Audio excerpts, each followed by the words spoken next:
বহু ধন্য সে পূজা ধন্য ঠাকুর পূজার আশীর্বাদ পরে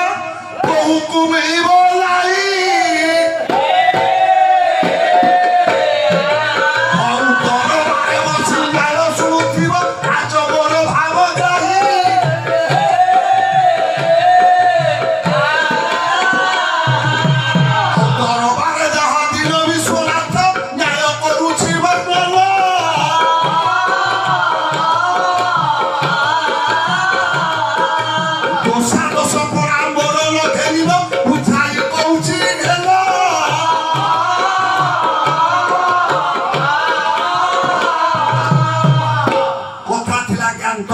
मृत्यु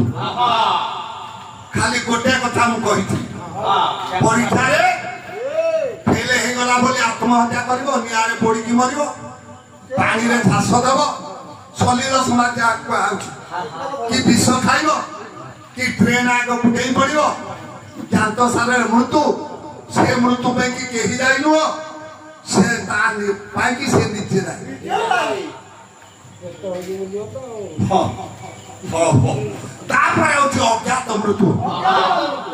अज्ञात मृत्यु आज्ञा समस्त जीवन में आसे ना मन भीतर केते आशा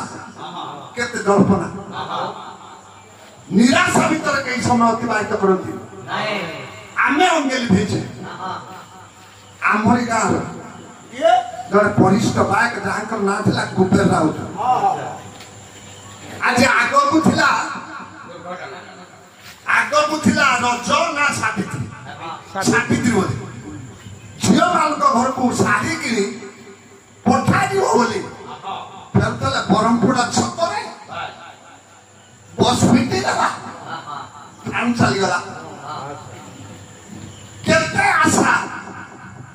उद्देश्य केते भल था किंतु से सुजोग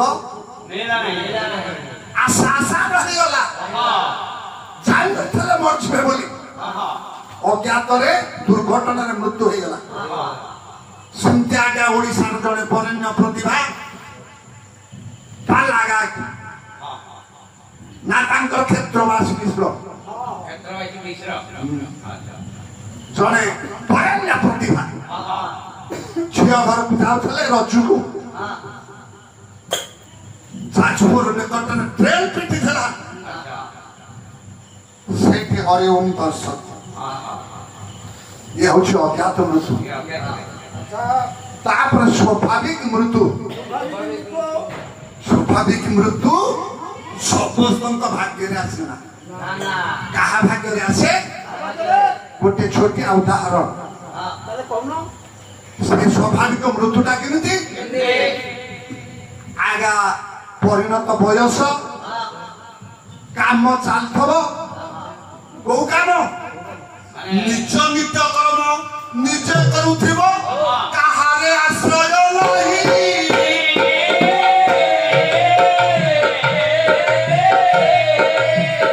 काहा ऊपर निर्भर रहु न थो ना पुओ ऊपर ना बहु ऊपर झियो ऊपर ना जोई ऊपर खाइबा निजे कर पारथो गाधेबा निजे कर पारथो सारा झपट नीचे जाई पारथो सेमिति अनेक घटना आगे अछि हे मोर ज्ञानी गुणी महोदय मन पके दउछि मो सब देउछंती कीर्तन गणेश भागवत प्रधान 10टा बेले को नित्य कर्म तो सब साथ थे 10टा बेले को रोषे सरला खिया पिया कर टिके विश्राम नबा को गले 2टा बेले को गले काहे के भल लागुनी नाही नाही एति कहू कहू सागे सागे आ किछ कहि पारलेनी मेडिकल पर्यंत जाई पारलेनी ना ना 4टा बेले को संवाद आसला समिति चाली गले स्वाभाविक मृत्यु कहीं से लेखा कही कौन कही आज गाइबा जो लेखाटी वर्तमान सारा ओडिशा बुलूची कि ଯିବା କୀର୍ତ୍ତନ ଯିବା ପାରାକା ଦାସକାଠିଆ ଘୁଡୁକି ଘୋଡ଼ା ନାଚ କୋଉମାନେ ଗାଉନାହାନ୍ତି ସେ ଲେଖିଥିଲା ଗୋଟା ପଦ କଲା କି କହିବି ଦୁଃଖ କାଳିଆ ସାନ୍ତ ବୟସ ମୋ ଗଲା ସରି ବୟସ ମୋ ବୟସ ମୋ ଆୟୁଷ ଦୀପରୁ ତେଲ ସରି ଯାଏ ଚଳିବ କି ପୂର୍ବ ପରି ଚଳିବ କି ପୂର୍ବ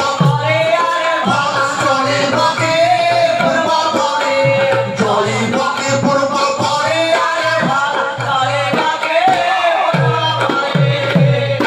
ସଂକୀର୍ତ୍ତନ ଗାୟକ ପାଲା ଗାୟକ ଦାସିଆଟିଆ ଘୁଡୁକିରେ ସମସ୍ତେ ଗାଉଛନ୍ତି କିନ୍ତୁ ଆଜ୍ଞା ଅର୍ଥ ଏପର୍ଯ୍ୟନ୍ତ ଠିକରେ ବୁଝି ନାହାନ୍ତି ଅର୍ଥ ଠିକ ଦେଇ ପାରୁନାହାନ୍ତି ଆୟୁଷ ଦୀପରୁ ତେଲ ସରିଯାଏ ଜଳିବ କି ପୂର୍ବ ପରି କିଏ ପରିବର୍ତ୍ତନ କରିକି ଗାଇ ଯାଉଛନ୍ତି ଜୀବନ ଦୀପରୁ ଆୟୁଷଟା କେବେ ଦୀପ ହେଇପାରିବନି ଆୟୁଷଟା ତେଲ ହେଇପାରିବ କାହିଁକି ହେଇପାରିବ ତେଲଟା ଆଜ୍ଞା ସରିଯାଉଛି ଦୀପଟା ହଉଛି ସ୍ଥିର ଦୀପଟାର ଆଜ୍ଞା କ୍ଷୟ ନାହିଁ ଦୀପରେ ଆମେ ତେଲ ସଳିତା ପକେଇକି ଜଳେଇ ପାରିବା ସେମିତି ଜୀବନ ରୂପକ ଦୀପଟା ଜଳିବ ଆଜି ଆୟୁଷ ରୂପକ ତେଲ ଦ୍ୱାରା ତାଙ୍କ ଲେଖାଟା ଆମେ ପରିବର୍ତ୍ତନ କରିପାରିବା ଆମେ ଅର୍ଥ ଠିକ କରି ନ ପାରୁଛେ ବୋଲି ଆମର ଦୁର୍ବଳତା ଅନ୍ୟ କରିଦେଲେ ଅର୍ଥ ଠିକ ହେଇଯାଉଛି କେମିତି ଦୀପରୁ ହାଇଫନ୍ ବା କମା ଆୟୁଷ ତେଲ ସରିଯାଏ ଜଳିବ କି ପୂର୍ବ ପରି କହୁଥିଲେ ହେ କାଳିଆ ଶାନ୍ତି ହେ ଜଗନ୍ନାଥ ଜଗନ୍ନାଥ ମୋ ଜୀବନ ରୂପକ ଦୀପରୁ ଆୟୁଷ ରୂପକ ତେଲ ସରିଯାଉଛି ଆଉ ପୂର୍ବ ଭଳିଆ ଆଉ ଜଳି ପାରିବନି କାହିଁକି ଜଳି ପାରିବନି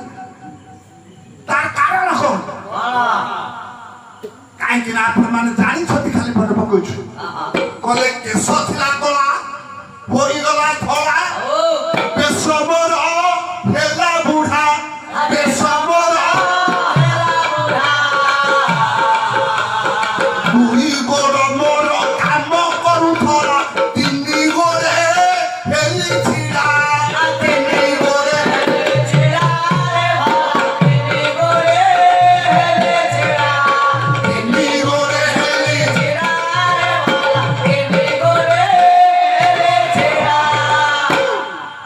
ତେଣୁ 10 ପଦ ଲେଖିଛନ୍ତି ସବୁ ଗାଇଲେ ଆଜ୍ଞା ସମୟ ବେଶୀ ଲାଗିବ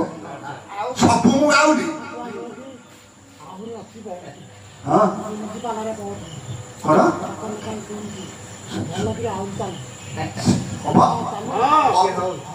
ମୋର ଖ୍ୟାଲି ଗୁଣି ମହଦା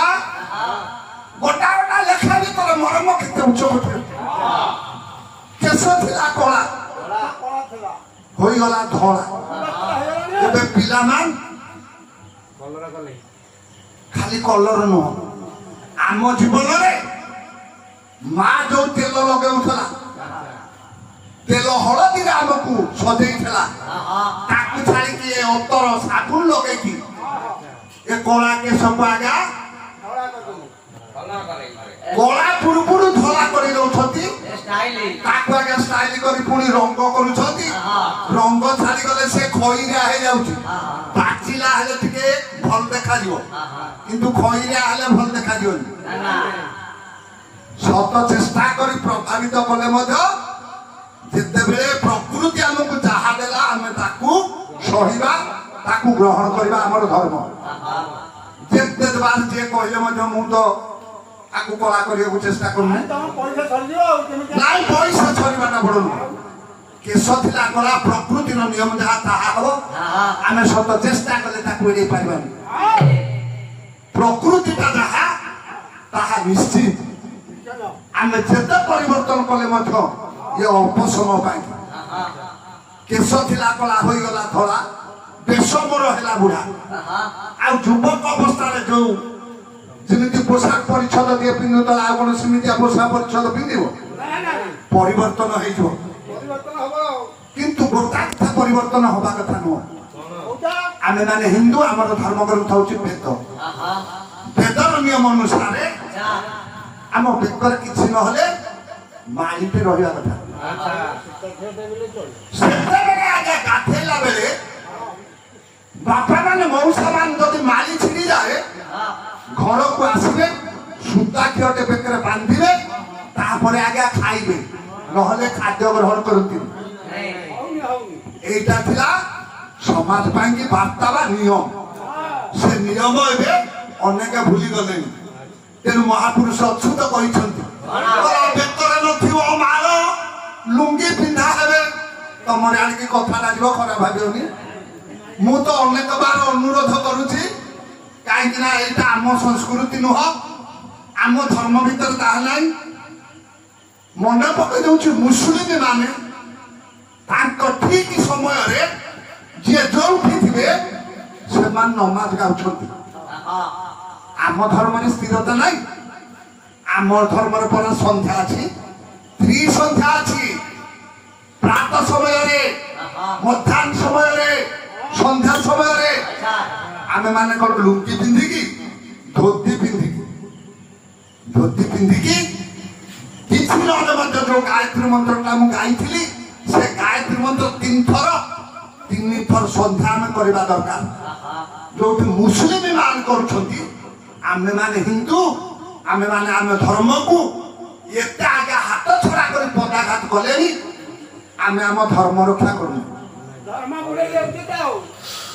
ତେଣୁ ନିଜ ଧର୍ମ କେହି ରଖିବେ ନାହିଁ। ଶିଶୁ ଅନନ୍ତ ଦାସ ଗଲେ ନିଜ ଧର୍ମ କେହି ରଖିବେ ନାହିଁ ନିର୍ଲଜ୍ଜି ହୋଇବେ କୁଳବଧୂ ନାମ ଶବଦ ହୋଇବ ପାର୍ଶ୍ୱର ନାମ ଶବଦ ଯେ ହେବ ନାମ ପାଖରେ କେହି ରହିବେନି। ଯାଉ ସତ ଧନ୍ୟବାଦ ଆମର ସମସ୍ତେ একত্রিত ভাবে এটি ভাগবত নাম গাউলে মন আনন্দ সেদিকে অছি যথেষ্ট। হে মোর জ্ঞানী গুণী মহোদয় আউ সম্মুখ ভাগরে যিয়ে আজ ভাগবত হেলা বেড়ে তাঙ্ক ছটাকে দেখিকি মন আনন্দ হয়ে যায় কাহিঁকি না তাঙ্ক বাপাঙ্কর কলা টিকে রখিছন্তি এ পর্যন্ত নাই। হে মোর জ্ঞানী গুণী মহোদয়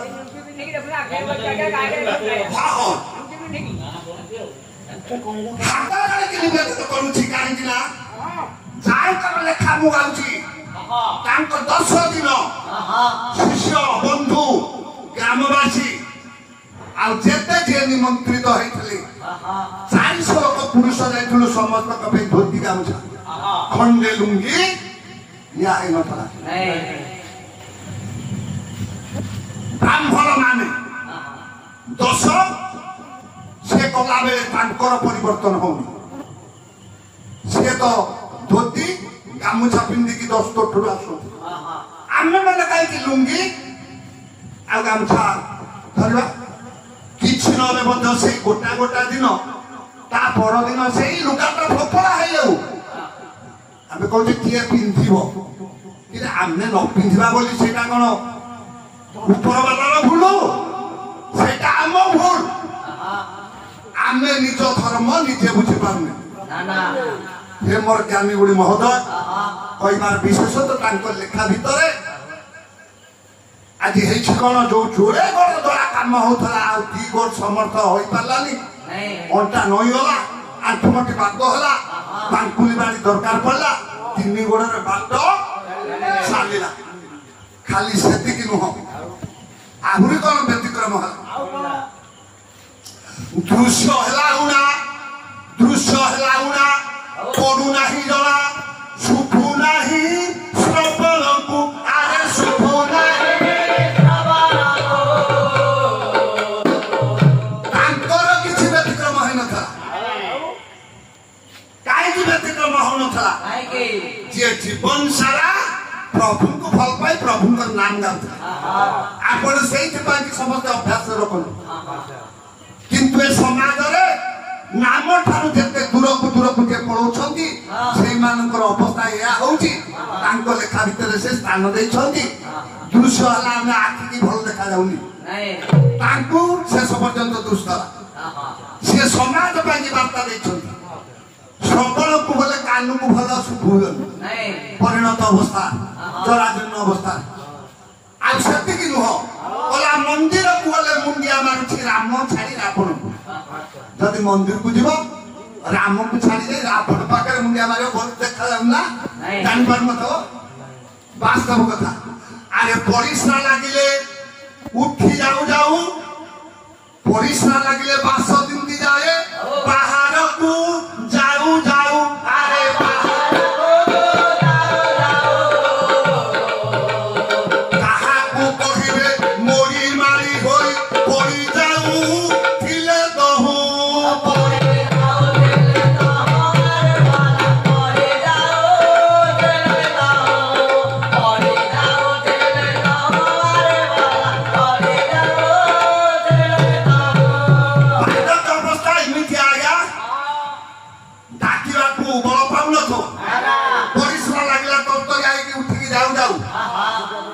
लुगारे परिश्रा है जो लाजरे कोई पर न थबे मोड़ी मारी है कि आ पिला वाले जमिति पिला माने सोंती सेंती बाला वृद्ध समान एथि मांगी कोन आसी किछो पड़थान सेही समय रे जदि रोग यंत्रणार छटपट होथांती कोरी कि जदि परिवार रे समस्त हंत संत होथबे बोले सफिए कहंती मरु नाही अछि आमकु मारी बाबाई आमकु मारी बाबाई आरी से पारे लागी थेबु आमे आउ किछि काम नाही आउ किछि काम नाही अरे बाबा आउ किछि काम नाही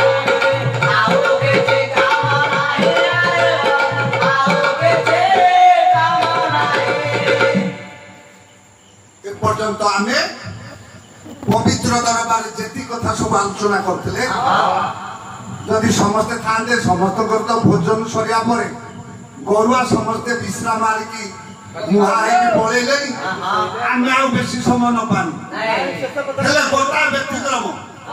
हम जाए केते बेले आसे केते बेले मोर तो समय मो पाखे नाही प्रभु जो धंदा धरे देछि सेथरे मो समय चल जाउछि तमे धरी जी कोन न बुझी एमिति गोटा संस्था नना एमिति गोटा संस्था लेखि थले से दिन से स्वर्गीय समुद्री 70 मसिया चल जाइले आज 8 वर्ष तले रहत से कोन लेखि थले मन पकई दउ छोटा भलो कले कर्म जीवनर सांग साथी मोर केते जे गले चाली